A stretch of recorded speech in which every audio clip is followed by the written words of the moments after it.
할렐루야. 아멘. 우리 이렇게 인사하겠습니다. 지혜의 8가지 열매를 풍성하게 맺읍시다. 인사하겠습니다. 지혜의 8가지 열매를 풍성하게 맺읍시다. 아멘. 네. 우리가 지난주 바라봄 시리즈 5주를 말씀드렸는데 오늘은 명절이어서 한 주를 건너뛰고요. 다음 주 또 두 번째 바라봄 시리즈를 이어가도록 하고 오늘은 지혜의 8가지 열매에 관한 말씀을 우리 야고보서에서 함께 살피는 시간 되어줬으면 좋겠습니다. 우리가 그런 생각해 봅니다. 지혜와 지식의 차이는 무엇일까? 그런 생각을 가끔 해보게 됩니다. 우리가 학교나 혹은 우리의 삶의 인생의 경험 속에서 배우는 것들은 거의 대부분이 지식입니다. 의도적이든 의도적이지 않든 우리가 얻어지는 것들은 우리가 삶에 살아가는 방식과 지식입니다. 지식은 어떤 거죠? 증명된 것들이 지식이 되어줄 수 있겠죠. 그리고 이 세상에서 누구에게든지 통용되어줄 수 있는 보편적인 방법들이 지식일 겁니다. 그래서 어떤 것을 말할 때 모든 사람들이 그래 맞아, 그렇게 하는 것이 옳아, 그렇게 하는 것이 맞아 라고 이야기하는 것이 지식에 포함되어지는 것들이라고 할 수 있습니다. 어떤 학자가 그런 얘기를 했습니다. 지혜와 지식의 차이는 이런 겁니다. 지식이 어떤 사실에 대해서 인지하는 것이 지식이라고 한다면 지혜는 그가 알고 있는 사실을 그의 삶에 적용하는 능력이 지혜입니다. 이렇게 이야기를 합니다. 그러니까 지식을 바르게 사용하는 인격과 기술의 총체적인 것이 지혜입니다. 이렇게 말해요. 그러니까 지식을 온전하게 바르게 행동으로 실천할 수 있는 능력이 지혜에 있다라고 이렇게 이야기를 합니다.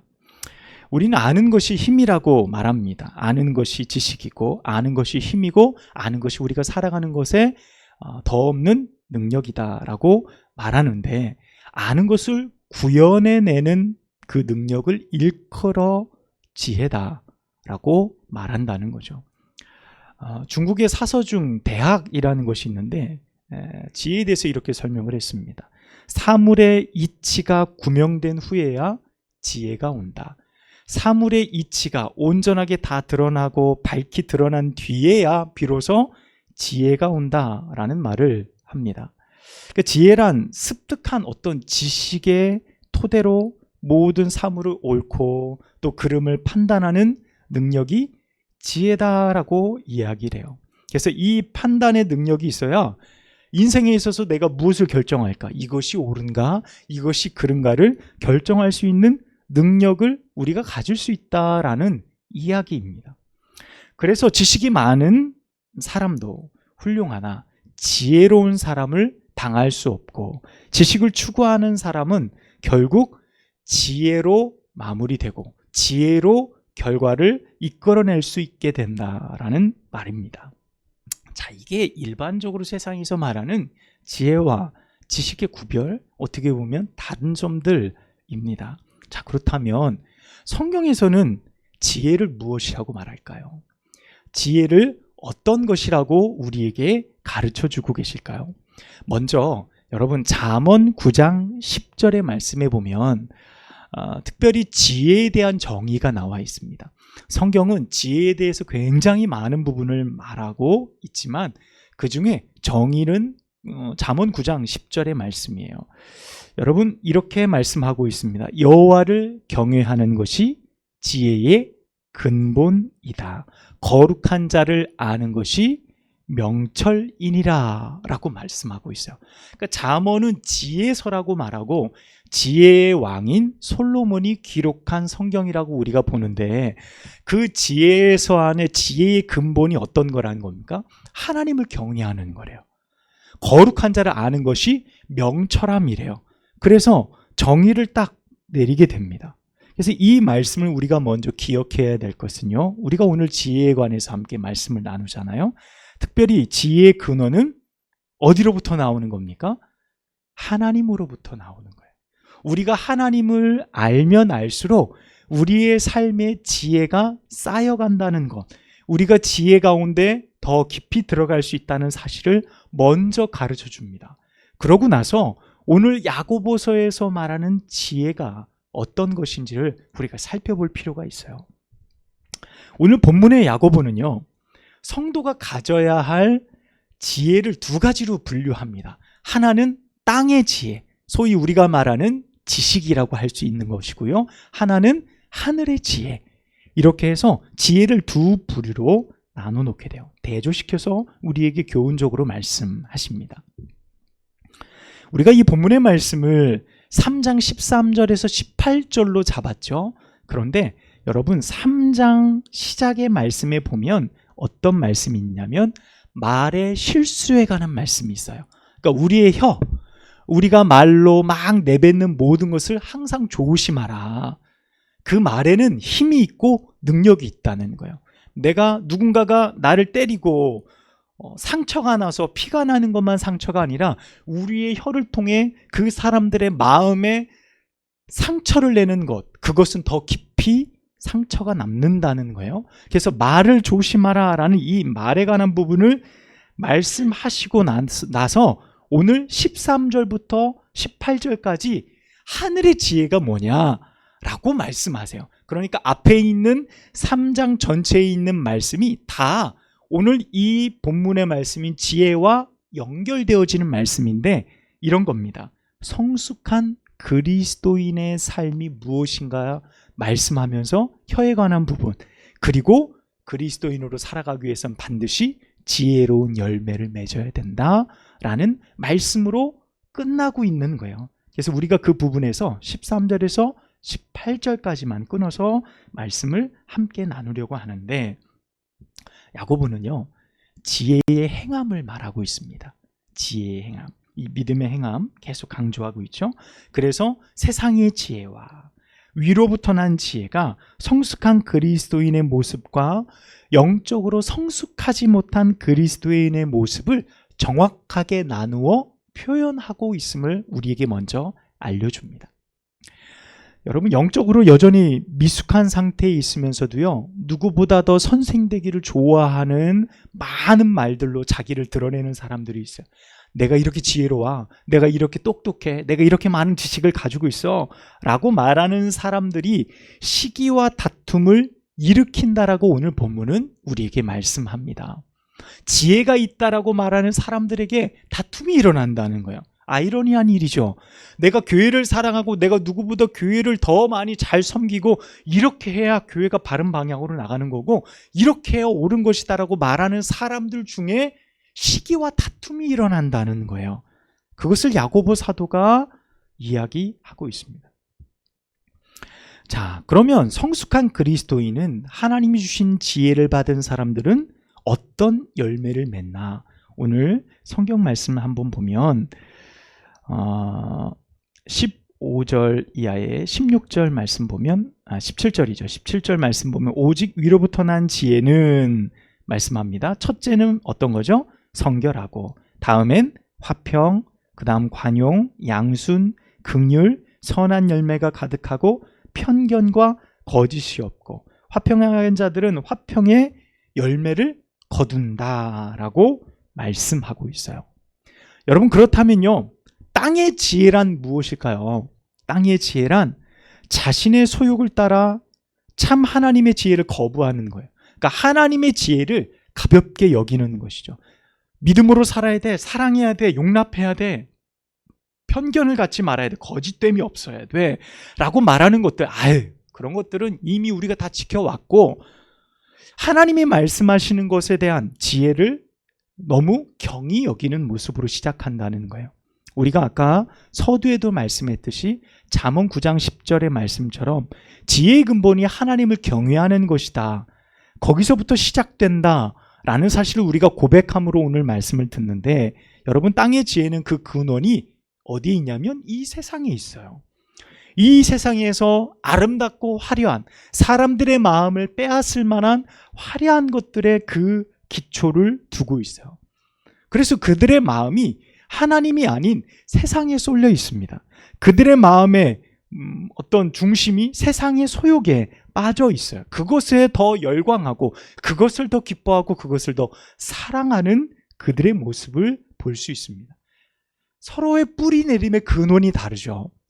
그러니까 하늘의 지혜는 하나님께 뿌리를 내리고 있고, 세상의 지혜는 이 세상의 지혜 가운데 뿌리를 내리고 있다는 겁니다.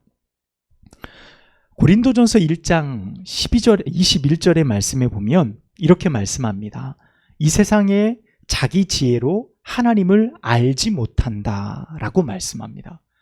그러니까 나의 지혜, 세상적인 지혜로 우리가 아무리 노력하고 고행을 하고 많은 철학적 사상을 가지고 있다 할지라도 우리가 하나님을 알 수 없다는 거예요.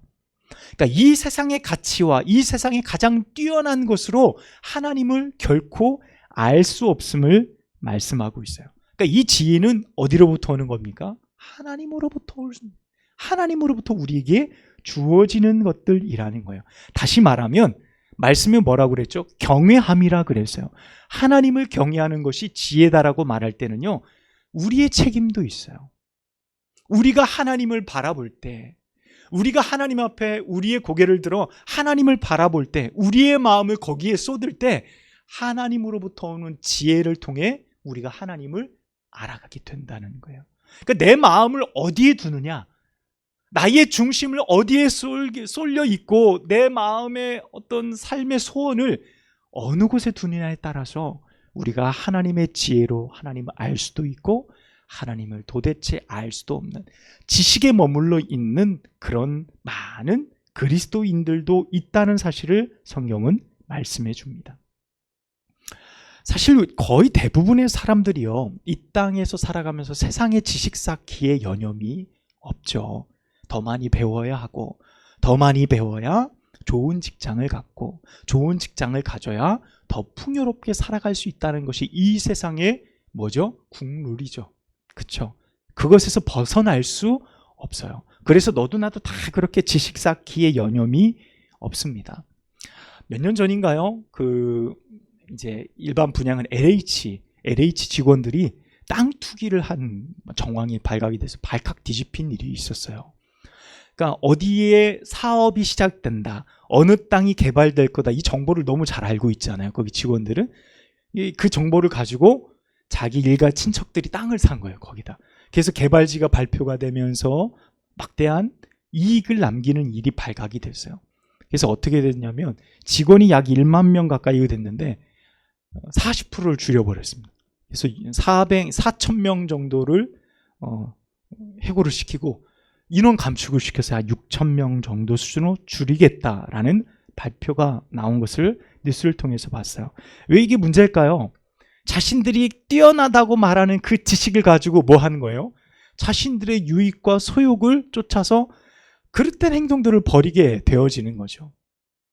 여러분, 세상의 지식이 옳은 곳에 쓰일 수도 있겠지만 그 옳음이 언제나 자기중심적이라는 거예요. 나의 유익과 나의 온전함, 나의 수익과 기쁨들을 위해서 사용되어지는 것이 세상의 지식이에요. 그래서 누구에게든지 걸리지만 않으면 환영받는 것이 세상의 지식입니다. 이렇게 하면 잘 되고 더 부자가 되고 이렇게 하면 많은 돈을 벌 수 있다는 것이 세상에서 더없이 환영받는 지식이라는 거예요. 그래서 그 지식을 배우기 위해서 어떻게 합니까? 많은 돈을 들여서 사람들에게 상담도 받잖아요. 소위 좋은 투자자에게 많은 돈을 들여서 그 사람과 함께 식사를 하기 위해, 지식을 얻기 위해 애쓰죠. 세상의 지혜를 얻기 위해 말입니다. 하지만 땅의 지혜는요, 평화보다 전쟁, 투쟁을 일으킬 때가 더 많습니다. 화업보다 분열을 일으키고요, 친교보다 불화를 조성할 때가 많아요. 왜냐하면 거기에 자신의 이권이 달려 있기 때문에 그렇습니다. 포기하지 못하기 때문에 그래요. 여러분, 교회 안에서 일어나는 불미스러운 일들, 어려운 일들 모두 이 땅의 지혜로 말미암아 일어나는 일들이 대부분이라는 거예요. 그래서 15절 여러분 말씀 우리 함께 읽어볼까요? 15절 시작. 이러한 지혜는 위로부터 내려온 것이 아니요 땅의 것이요 정욕의 것이요 귀신의 것이니. 아멘. 자, 어떤 거란 겁니까? 땅의 것이다. 하늘에서 내려오지 않았다. 악한 마귀의 것이다. 사탄의 것이다 라고 말씀합니다. 여러분, 그러면서 17절의 말씀이 이어지죠. 17절의 말씀은 하늘 위에 내린, 하늘에서부터 내려온 참된 지혜를 설명합니다. 그러니까 유대인들의 현자들은요, 지혜는 언제나 하늘로부터 주어지는 것이라고 믿었어요. 그래서 자신의 민족들 가운데 뛰어난 지략가, 뛰어난 지혜자가 있다고 한다면 저 지혜는 인간이 배울 수 없는 것이다, 하늘로부터 주어진 것이다 라고 그들은 믿었습니다. 그래서 언제나 지혜는 어디로부터요? 하나님께로부터, 하나님으로 주어지는 것들, 인간이 노력으로 얻을 수 있는 것들이 아님을 말씀합니다. 그러니까 하나님의 선물이라고 말할 수 있죠. 오늘 본문에서 야고보는요, 하늘의 지혜를 8가지의 특성으로 묘사를 하고 있어요. 우리가 보통 성령의 9가지 열매를 알고 있죠. 그렇죠? 성령의 9가지 열매가 쭉 있고 우리는 그것에 대해서 생각하는데, 오늘 말씀해 보니까 지혜의 8가지 특성과 열매가 있음을 우리는 발견해 볼 수 있습니다. 자, 첫 번째, 17절의 첫 번째는 뭐죠? 성결하다는 거예요. 성결하다. 하늘의 지혜, 지혜를 가진 사람의 삶은 성결하대요. 불의와 더러움과 무관하고요, 어떤 죄도 용납하지 않는다는 거예요. 스스로 성결을 추구한다는 의미입니다. 내가 지저분해지고 내가 더러워져도 스스로 성결하기를 추구해요. 그거는 방향성에 관한 문제입니다. 내가 지금 무엇을 추구하며 달려가느냐, 내가 무엇을 바라보며 살아가느냐, 우리의 삶의 방향과 목적을 말해주는 것이 성결이래. 그래서 불편하고 어떤 거추장스러운 것들, 내 삶의 영적으로 불편한 모든 것들은 벗어내고자 하는 마음, 내 마음을 성결하게, 나의 영혼을 깨끗하게 가꾸어 나아가고자 하는 삶의 방향이 성결이라고 말할 수 있습니다. 자, 두 번째는 화평입니다. 하늘의 지혜는 하나님과 사람, 사람과 사람 사이에서 올바른 관계, 평화로운 관계를 이끌어내요. 그래서 다툼을 일으키는 것을 원치 않습니다. 최대한 양보하고, 최대한 배려하고, 화합하고 화평하기를 원하는 삶을 살아가요. 또 말하면 분열과 이간질하는 사람, 이 사람은 결코 하늘의 지혜와 관계없는 사람이겠죠. 세 번째는요, 관대합니다. 하늘의 지혜는 인간의 이해관계에 있어서 지나치게 자신의 이익만을 추구하지 않습니다. 거친 말과 행동으로 다른 사람을 비난하지 않아요. 다른 사람의 실수와 과오를 너그럽게 용납할 수 있는 사람입니다. 허물을 들춰내지 않습니다. 관대한 사람입니다. 자, 네 번째는요, 양순합니다. 하늘의 지혜는 언제나 하나님의 뜻에 순종하고 사람들에게 부드러우며 친절하는 사람, 친절을 베풀 수 있는 사람이 양순한 사람입니다. 자, 다섯 번째는 긍휼합니다. 여러분, 여기서 말하는 긍휼함은 불쌍히 여겨 동정한다는 의미를 가지고 있어요. 이 긍휼의 어떤 근원은 예수 그리스도를 통해서 우리 가운데 보여주신 하나님의 사랑입니다. 하나님이 죄인된 우리를 더없이 불쌍히 여기셔서, 더없이 긍휼히 여기셔서, 동정하셔서 우리에게 당신의 아들인 예수님을 보내주신 그 사건이 본질이 되는 겁니다. 그 마음을 가지고 내가 누군가에게 긍휼을 베푸는 거예요. 비록 큰 실수를 하고 연약함의 죄를 저질렀어도 용서를 구하며 나아올 때 그 사람을 긍휼히 여겨줄 수 있는 마음을 갖는 것이 하늘의 지혜를 가진 사람입니다. 여섯 번째는요, 선한 열매가 가득합니다.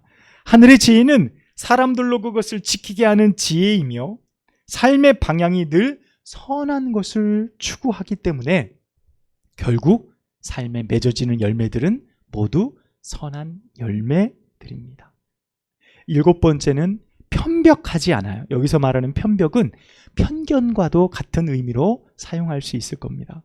하늘의 지혜는 선입견이 없이 사람들을 대해요. 내게 저 사람이 이렇게 했지 라는 말을 가지고 늘 마음에 품는 그 편견들을 내려놓습니다. 상대방을 곡해하지 않습니다. 우리가 늘 연약해 죄 가운데 빠져 있음을, 하나님이 우리를 그렇게 편견 없이 대해 주심을 늘 기억하며 그렇게 누군가를 대하려고 노력하는 사람입니다. 그래서 그 사람의 진심, 그 사람이 내게 대한 모든 행동들에 다른 이유들, 다른 부정적인 생각들을 붙이려 하지 않는 것, 그것이 하늘의 지혜자들의 모습입니다. 8번째는요, 거짓이 없습니다. 하늘의 지혜는 꾸밈이나 거칠애를 거부하고요, 어떤 목적을 위해 속임수를 쓰지 않아요. 진실을 은폐하거나 가장하지 않습니다. 작은 거짓도 부끄러워하며 늘 조심하려고 애쓴다는 거예요. 자, 이렇게 8가지의 지혜의 열매, 지혜의 모습을 우리가 함께 아주 잠시 살펴보았습니다. 주님은 지혜 없는 자에게 말씀하시죠. 지혜가 없느냐? 지혜를 구하라. 그리하면 꾸짖지 아니하시고 후히 주시고 너희에게 그 지혜를 허락하여 주실 것이다 라고 야고보서 1장 5절은 먼저 말씀하고 있습니다. 우리는 무엇보다 하늘의 지혜를 구하는 자들이 되어야 할 줄로 믿습니다.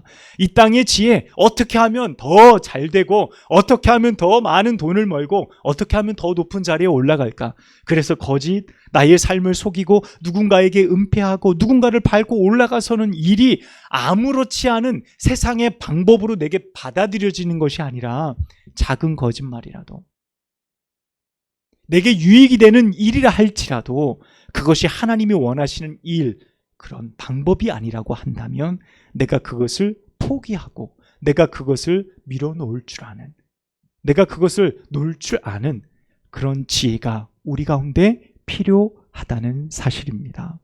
여러분, 그런 지혜가 내게 없다면, 그런 용기가 내게 없다면 우리는 구해야 합니다. 야고보서 1장 5절의 말씀처럼 참된 지혜를 하나님 앞에 달라고 구하고 또 구해야 할 것입니다. 그럴 때 후히 주시고 결코 꾸짖지 아니하신다고 우리 가운데 약속하셨습니다. 사랑하는 여러분, 특별히 우리 교회학교 친구들, 지혜가 우리 친구들의 삶에, 우리 모든 성도들의 삶에 그 삶을 주관하는 능력과 힘이 되길 주님의 이름으로 축복합니다. 기도하겠습니다. 하나님 아버지, 오늘 하늘로부터